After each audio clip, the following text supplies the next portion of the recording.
कि थोड़ा थोड़ा हम लोग लें तो बहुत कुछ सीख जाएंगे, लेकिन इतना मन और बुद्धि चंचल है, सारा परेशानी मन बुद्धि से है। पानी और मन का स्वभाव नीचे गिर जाता है, और आदमी मन में इतना चंचल है कि वो अस्थिर नहीं रह लेता है। भजन के वक्त अस्थिर नहीं रहेगा, मन इधर खींचेगा उधर खींचेगा। जैसे कि पानी को आप रखेंगे कहीं भी तो नीचे क्यों जाता है, कूड़ा बांध कर कटोरी में, गिलास में, तालाब में बांध कर रखेंगे तो कुछ देर रहेगा, लेकिन थोड़ा भी विचलित होगा तुरंत नीचे क्यों जाएगा। उसी प्रकार मन और बुद्धि है। आदमी मन और बुद्धि पर कंट्रोल नहीं करता है, अवस्था ढल जाती है, बुढ़ापा आ जाता है, बचपन से मृत्यु तक मनुष्य पहुंच जाता है, लेकिन मन पर कोई कंट्रोल। यदि मन का बात भी करेंगे वो मजाक करना शुरू कर देंगे, समझेंगे तो नहीं, तो नहीं समझेंगे तो क्या करेंगे, तर्क करेंगे। मन बुद्धि का तो खेल है, मन पर करेगा, मन सुनने नहीं देगा। क्यों नहीं सुनने देगा? मन सुनने नहीं देगा, बुद्धि सुनने नहीं देगा, क्योंकि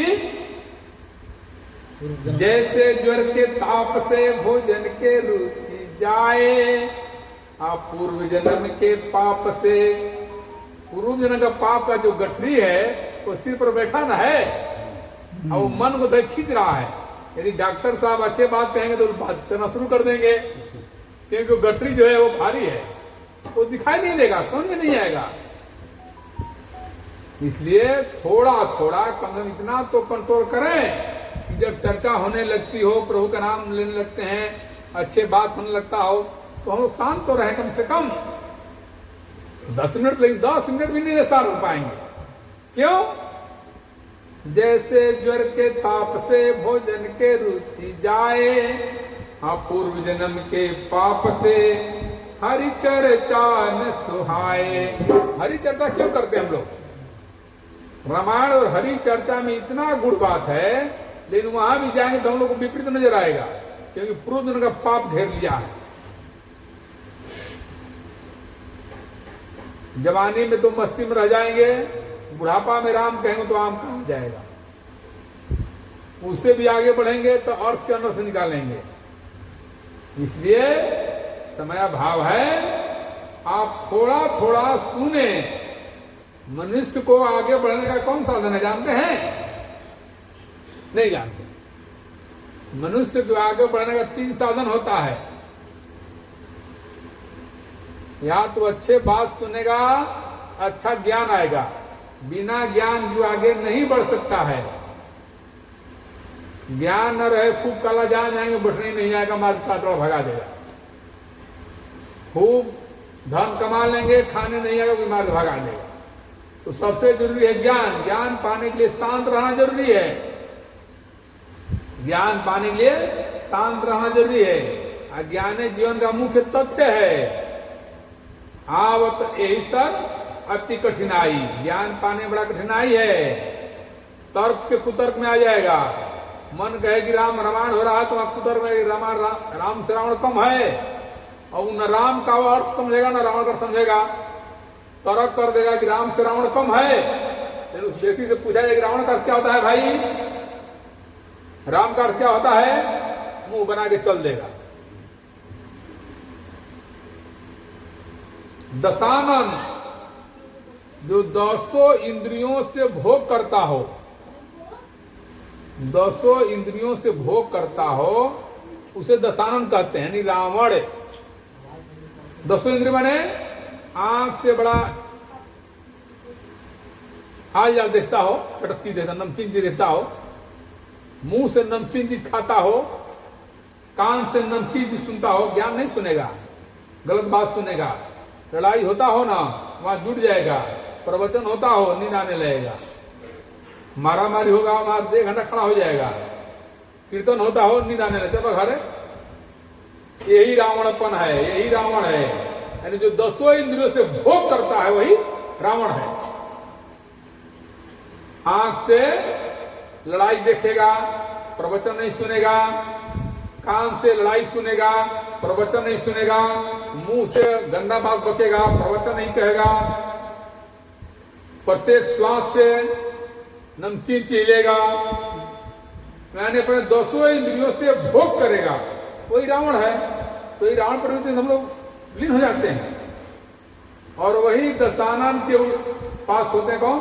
दशरथ, यानी जो 200 इंद्रियों को रथ बना ले, 200 इंद्रियों को विजय प्राप्त कर ले। भैया डॉक्टर साहब अच्छा बात कर रहे हैं, नींद से हम सुनेंगे, आंख से अच्छा बात हम देखेंगे, मुंह से अच्छा बात बोलेंगे।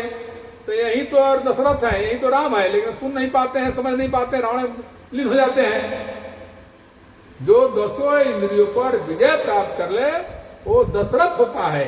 और जो 200 इंद्रियों में बह जाए, 200 इंद्रियों में मिल जाए, 200 इंद्रियों के बस में हो जाए। आज हम बैठे थे, एक आदमी आया, बड़ा हमको गर्म हो गए। आप कैसा हमको माने प्रभावित करने लगे। हम लोग 10 आदमी थे, हमें लगता है कि आपकी पत्नी जी कुछ आपको बोली होंगी। अब तब का वो हमको बोली है कि दवाई वो ठीक से लाओ तो नहीं थी। हमारी पत्नी ने बोली, हमको खिसी आ गया तुम। यही हाल आज के मनुष्य का है। ज्ञान तो मिलता नहीं है, अज्ञान में लीन हो जाता है और क्रोध में, ईर्ष्या में, द्वेष में जीने लगता है। और वही जीवन घटने का कारण होता है, वही दुख पाने का कारण होता है, वही कष्ट पाने का कारण होता है। तो कष्ट से उबरना है, दुख से उबरना है, आनंद में जाना है, तो तनिक तनिक सी अच्छा बात सुनना है, अच्छा ज्ञान पाना है। मतलब जीवन भर गाते गाते मर जाएंगे, फिर वही कष्ट कष्ट रह जाएगा। कष्ट निबरना है तो अच्छे में प्रवेश करना है। यदि थोड़ा सा भी अच्छाई मिल गए तो जीवन बन जाएगा। थोड़ा सा अच्छाई मिल जाए तो जीवन बन जाए। कैसे? हमें निज धर्म पर चलना, हमें निज धर्म पर चलना सिखाती रोज रामा।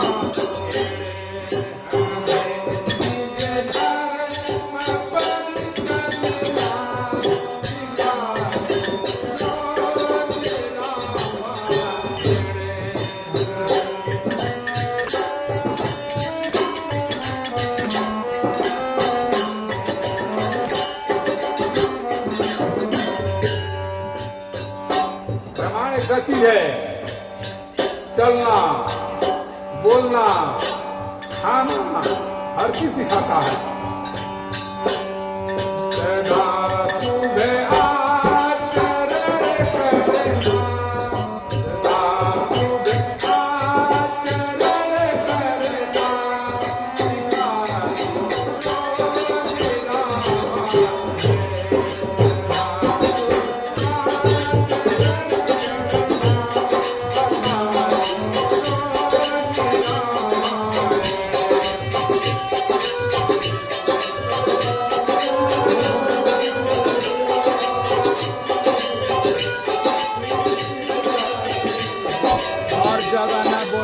बोले का लाइन होला, कहाँ बोले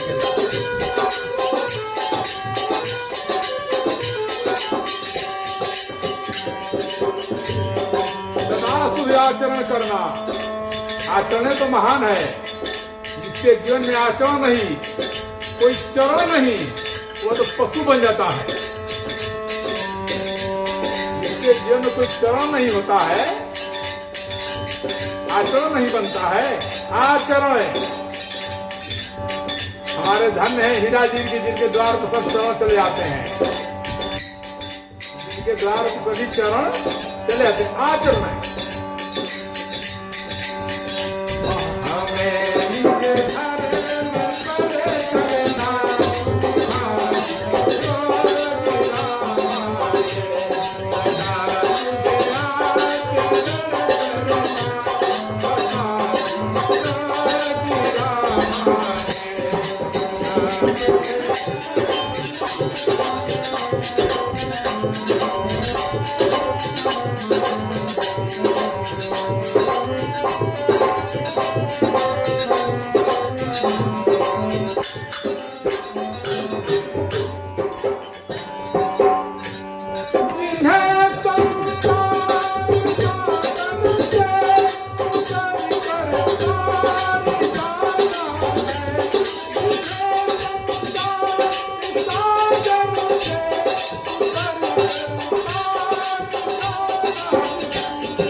कर पार जाना।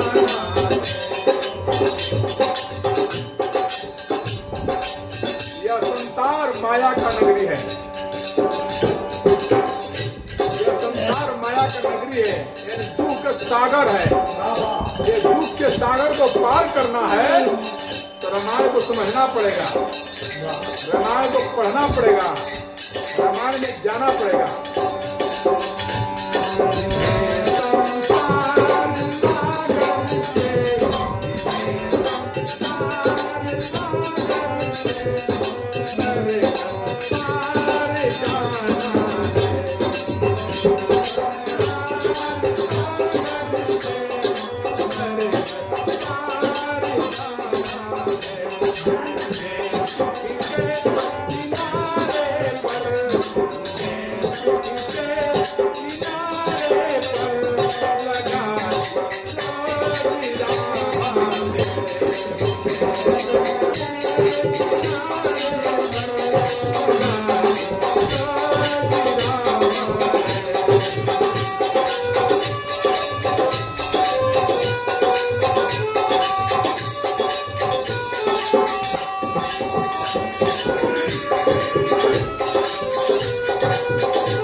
ऐसा मान ले वो सूख के किनारे पर लगाती है, बहुत दौलत कमा लिए, बिल्डिंग बना दिए, जमीन ले लिए, पैसा से बैंक भर दिए, और जब बुढ़ापा आया तो बेटा घर से निकाल दिया। बड़ा आनंद मिला ना। लेकिन जब रामायण पढ़ेंगे तो बेटा घर से नहीं निकालेगा, जब रामायण पढ़ाएंगे तो बेटा मजदूरी करेगा, लेकिन पिता का पैर दबा कर सोएगा। असली सुख तो इसमें है, लेकिन रामायण नहीं पढ़ने का अंजाम है कि आज हर इंसान रो रहा है। कहते हैं पहले जानो फायदा बातें, थोड़ा देर के लिए तो भाई पैसा से आनंद मिलता है, बिल्डिंग दिखा लेते हैं, बैंक से पैसा से बैंक भर देते हैं, फिर वही रोना होता है।